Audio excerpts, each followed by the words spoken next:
government has signed a $7 billion agreement with energy firms Eni and Vitol for the development of oil and gas off the Western Cape 3 points. Now, the project is expected to augment Ghana's power needs and ameliorate the increase in power crisis in the country. Now, the officials of the two companies, together with President Mahama and his vice, Papa Kwesi, Mr. Arthur, were present at the signing ceremony. The agreement was signed on Tuesday at the Pejasi Lodge at Ebri in the eastern region. The project is expected to take off in 2017 and will deliver up to 170 million cubic feet of gas per day for the next 20 years. Now, President John Mahama said the project will provide over 1,100 megawatts of power, more than what the Akonsombo Dam is able to generate. And President Mahama also says it is simply the largest investment in Africa, a landmark event in the development of oil and gas. For a country reeling in darkness following years of load-shedding programs, the president said the project will be good news to all Ghanaians and will ensure sufficient power for all. He said government will work assiduously to ensure the project is completed on schedule. This is today's big story, and my name is Aisha Ibrahim.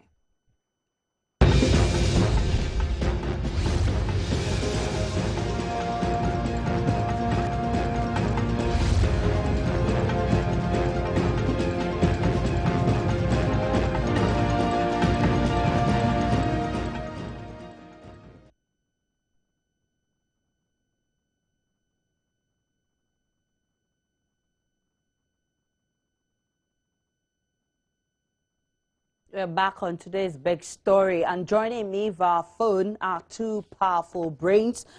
John Peter Amel, he's Executive Director of ASAP, and Kojo Poku is Energy Expert. Good evening, gentlemen, and thanks for joining me.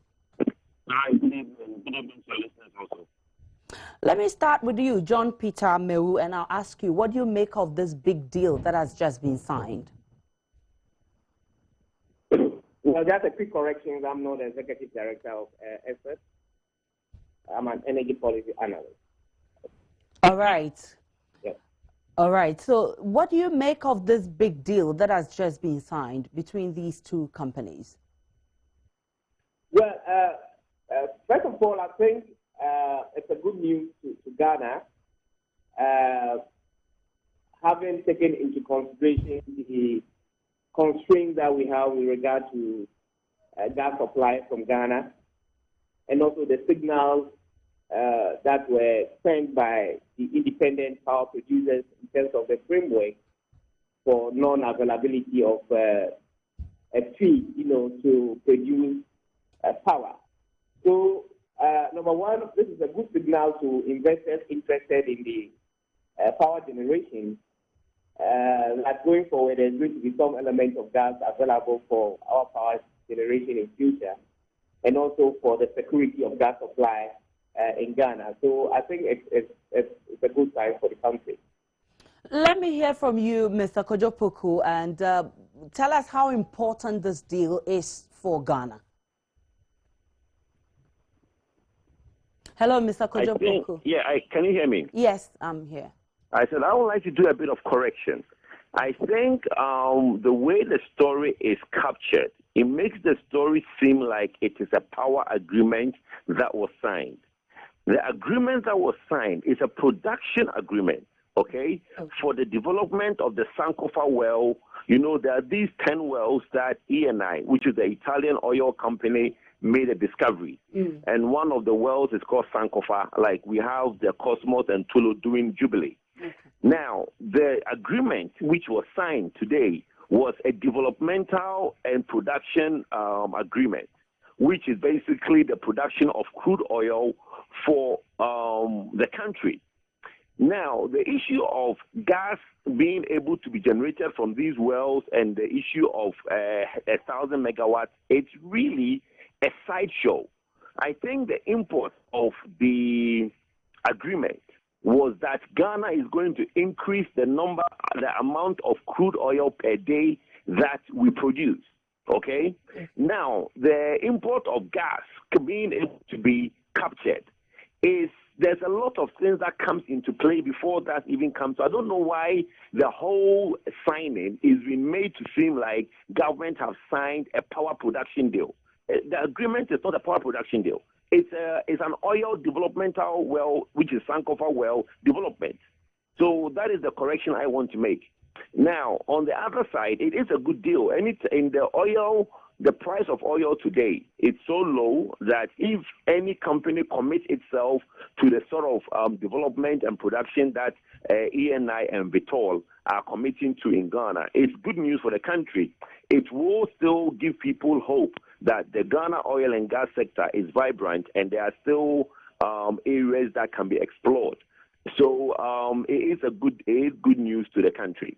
No matter how you look at it, it still would have some benefits for the energy sector because we're talking about crude oil and we've had some challenges powering our equipment to give us energy. And so definitely, I guess that's where this is coming from. But let's look more that this deal would help us solve part of our country's energy crisis. Do you agree?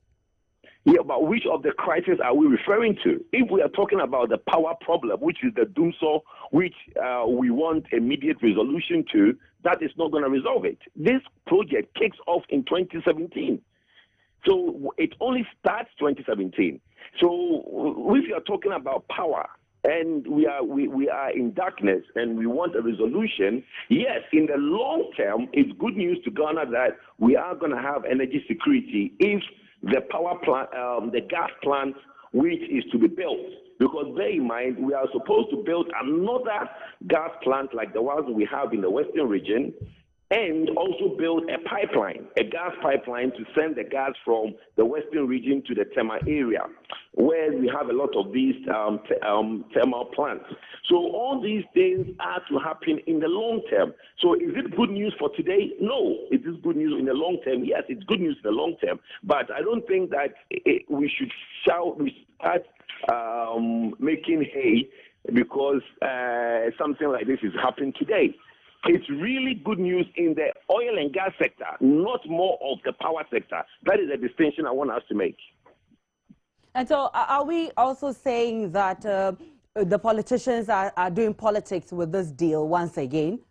No, I think it's the journalists who did not basically report the story well. Because when the journalists went to the signing, they did not capture because if you go to my Joy Online, what my Joy Online reported, it's very lazy reporting. They did not capture the entirety of what happened at Pediasi. So it's going to do the politicians. It is the journalists that is only picking what they think is good headline, not necessarily reporting the right thing. They just picked what they think will be a good headline, nothing to do with politicians. But the journalist made reference to the president's statements, and the president also spoke at length on this issue. And so would you blame the journalist for reporting what the president has said? No, I'm sure the president made a speech, okay? Like I said, the journalists only picked what they think will be a good headline. The president making a speech and the signing of the agreement between Vitol and ENL, if they are to pick the entirety of what happened in Pediasi, they will report and as well say that the president said the byproduct of this agreement will be that Ghana will enjoy 180 million cubic feet of gas per day, and that will be able to help us generate 1,000 megawatts of power. That is a side issue. The president, being at that function, will by all means mention that because it is something that will happen in the near future. But the import of the agreement that was signed was a purely production agreement for the development of the Sankofa wells and the other wells that ENI discovered. So it's nothing to do with politicians. I think it's the journalists that did not report the entirety of the program. But let's look at, critically, let's look at what the president said. He said, for a country reeling in darkness following years of load shedding programs, the president said the project will be good news to all Ghanaians and will ensure sufficient power for all. Whether it's now or 2017, that is what the president said. Would a journalist be wrong to report on right. this? No. What he said is right. They are not wrong to report on it. What I'm saying is that they have now zoomed in on that statement to make that the headline. The president said it, and he's right. It is good news for Ghana that if the gas is produced and the thermal plants are in place, we would have the 1,000 megawatts. But the agreement that was signed, my point is that we should differentiate it from a production agreement from making it look like a power agreement has been signed to produce 1,000 megawatts. When you go online, what it looks like is that government has signed an agreement to secure gas to produce 1,000 megawatts. And I don't think it's the politicians that did that. It's the journalists that did not report right. But we're in crisis, and so if, for instance, the president has made such a powerful statement, you would agree with me that any journalist who is also a citizen of this country and who is also in this crisis would be quick to jump on this. You have to jump on it, but put the clarification. What I'm trying to say is that if you go online and you look at My Joy Online and you read the statement put on My Joy Online, it is very vague. It doesn't report. It doesn't even mention Sankofa. When you go to My Joy Online now, My Joy Online statement does not even mention the Sankofa well. It makes it that governments have signed a power agreement to produce 1,000 megawatts. Well, probably you should go to the business page and probably you get because normally we do the stories bits and pieces, and so you could find this on the main page, but if you go to the business segment you could find the details of all that you're talking about. But Mr. Amewu, if you're still on the line, let me find out from you. We know this will start in 2017. How beneficial is this going to be to our energy sector? Well, of course, I think we are just belittling the importance of this whole deal. Again, it is not a production agreement that has been signed. Let me just correct my other friend who is on the other side. ENI had already signed a contract with Ghana to go into exploration long time ago. They find gas, and at this point, all that they are asking for is what we call the AFE, authorization for expenditure. Government to grant them an access to go ahead and develop the field. So this is not a new agreement. ENI has already signed a petroleum contract with Ghana. You know, there's an international petroleum agreement already. This is just an authorization government is granting them to go ahead to develop the field, which we call the AFE. Now, the importance of the field is that Sankofa is largely a gas field. You know, it is not much of crude oil itself, unlike the Jubilee, which has a lot of crude oil. And that is why the importance is still on the gas. The rationale for gas is in the power sector. And so when you find gas and you are not going to monetize the gas, the expense of the gas is to use it for power generation. I think that was why the concentration by the media is on power, because the president rightly pointed out that this gas will be able to fire almost about 1,000 megawatts. I think which is right. Currently, you know, we have a Jubilee producing about 120. There's another 80 coming from the 10 projects, and Sankofa is adding about 150. Totaling quite over 350 million cubic feet of gas to be achieved within the medium term, because these projects are coming on board from 2018 onwards. Now, the expectation is that because of the constraint that we have from the gas supply from Nigeria over the period, and then the limited amount of gas we have internally, the addition of almost about 300 and 350 million cubic feet of gas within the medium term will give a signal. Don't forget, one of the difficulties we have in Ghana, why we are not witnessing the independent power producers, is because of the security of supply of the sea. There's no assurance from the IPP that there's going to be availability of gas. We have witnessed instances, for instance, in Tema, when Asogli was standing idle because there was no gas supply. So yes, it is true that this project is going to bring in sufficient gas to take us for about 50, 20 years period of time, which gives us some element of energy security. So I have witnessed this, you know, I have seen this as a major boost for our IPP. But the question we need to ask ourselves is that how do Ghanaians therefore benefit from this authorization for expenditure that was given to these companies to go ahead and develop themselves? We have had a local content regulations and policy there, which has been existing for some time. How many Ghanaians have been able to benefit from that content? Now, we've been told that this project is going to bring on board another FPSO, which means there's a third FPSO coming on board.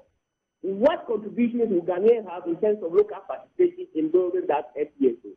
I think these are issues that we should be looking at. So it is good a 6 billion, 7 billion, authorization for expenditure has been given, to the ENI to go ahead and develop the world. But what are going to be the immediate benefit in terms of the local participation? Those are the issues that we need to look at. You talk of energy security, and I want to find out how this security issue is. Well, you see, within the energy sector, you need a feed security to make your energy portfolio look very attractive. You can't rely on one particular source of fuel, for instance, light crude oil, or one particular source of fuel, example from Nigeria, because if there's any difficulty in terms of disturbance, that will affect your security drive. Now that Ghana is going to have its own energy supply, it means we have some level of internal control over the gas supply. If we have a control over the gas supply, then the availability of gas is going to give a good signal to anybody who is interested in investing in independent power production. That yes, of course, when I get to Ghana, the problem of supply, of gas will be available. One very critical factor that independent power producers look at before entering any emerging field to generate power is where are you getting your source of supply of gas from? Where are you getting your source of supply of light crude from? These are very vital questions they ask even before talking about the fiscal regime in terms of the tariff. So energy security, yes, because of the availability of gas. Kojofoku, let's look at local content. With this deal, would you say that local content has been involved, or we have enough local content in this deal? Well, I have always said that the government should work towards improving the local content which already exists in the system. There's a talk of $7 billion being involved in this transaction. How many of that amount will actually pass through Ghana? I have been an advocate for a system whereby at least 20% of that amount will be paid in the local currency. So if, let's say, you have a company which is taking a contract to supply an FPSO or to supply chemicals or to supply whatever association, they should be paid in their contract. The Bank of Ghana and the ministry should enforce a scenario whereby if you're a registered company in Ghana and you are being paid to do work on an offshore rig or an offshore platform, 20% of that payment would be paid in the local currency. What that does is that that money will have to be imported into Ghana and converted into local currency and paid to you. That will go a long way to show up our local currency. It's done in Nigeria, where most of Shell and Total and all the other oil producing companies in Nigeria will pay you a certain amount of your contract in the local, in domicile in the local currency. Now, before I continue, let me quickly correct my friend on the other side. In the oil and gas, in the upstream, there's always two agreements. There is the first agreement, which is the exploration agreement, which is what you sign to start the exploration work.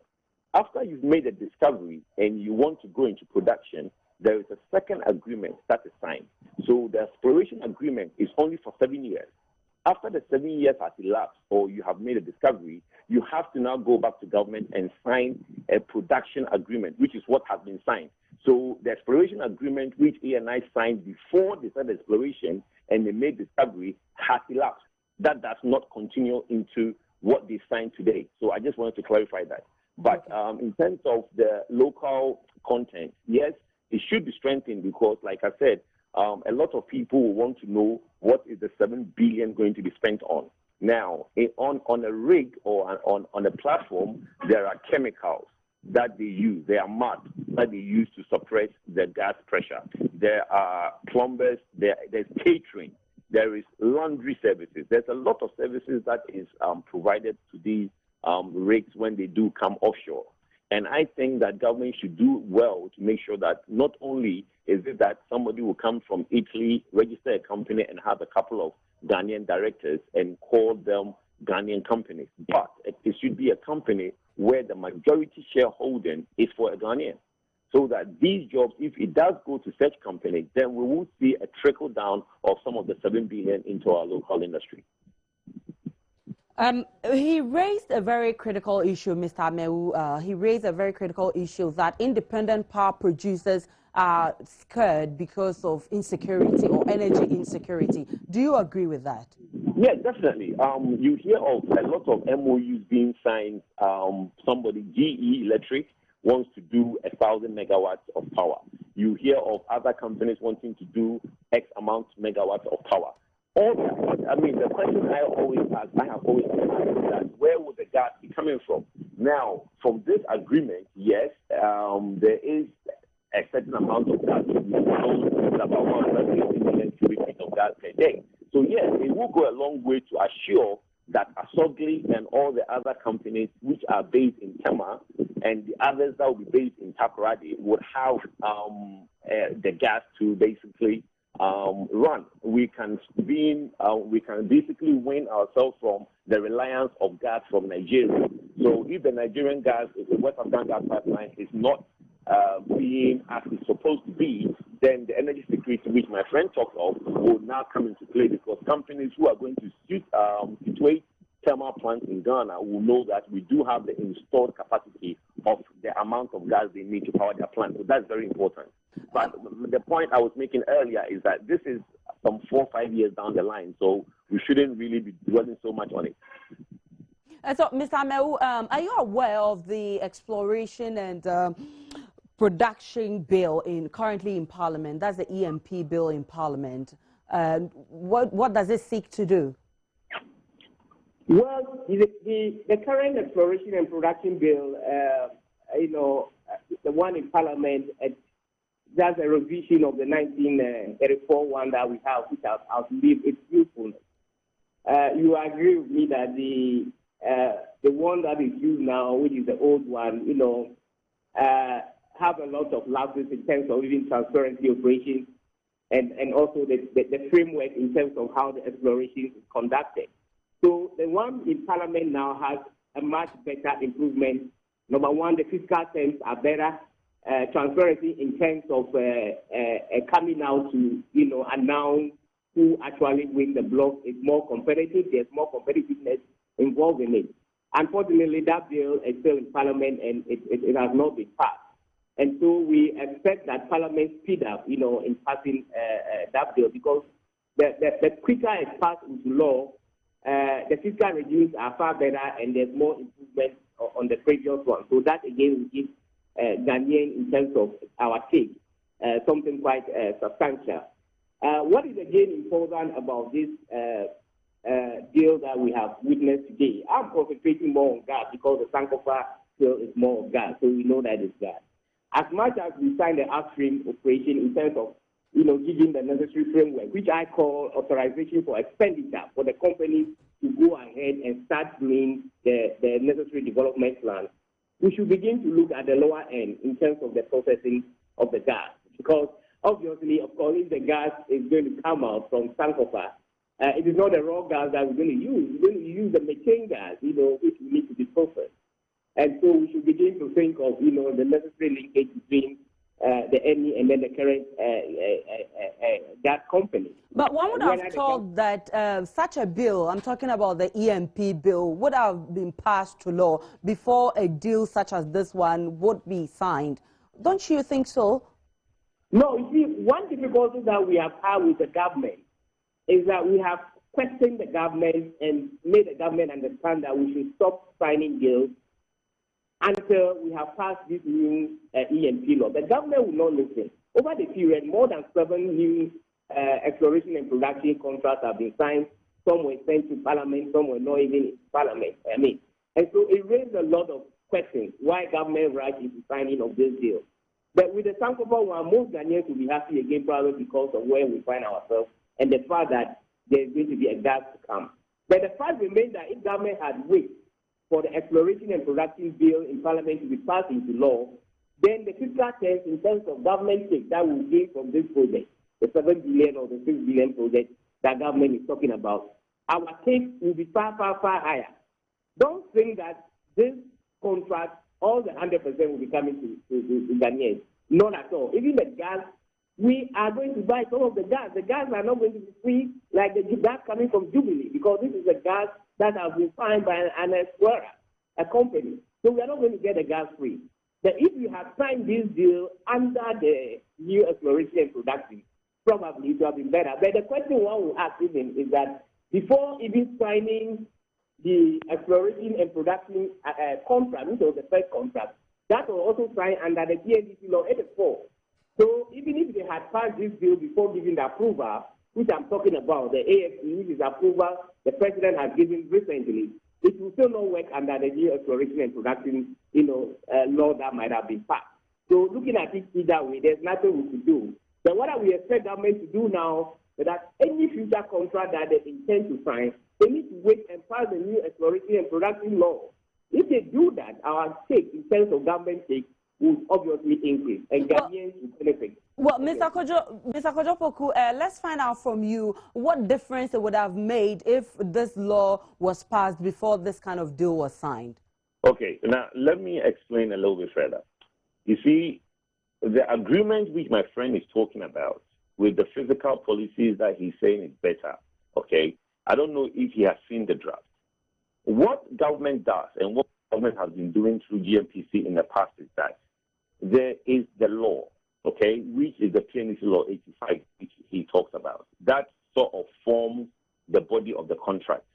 Now, there's the physical policy which is negotiated.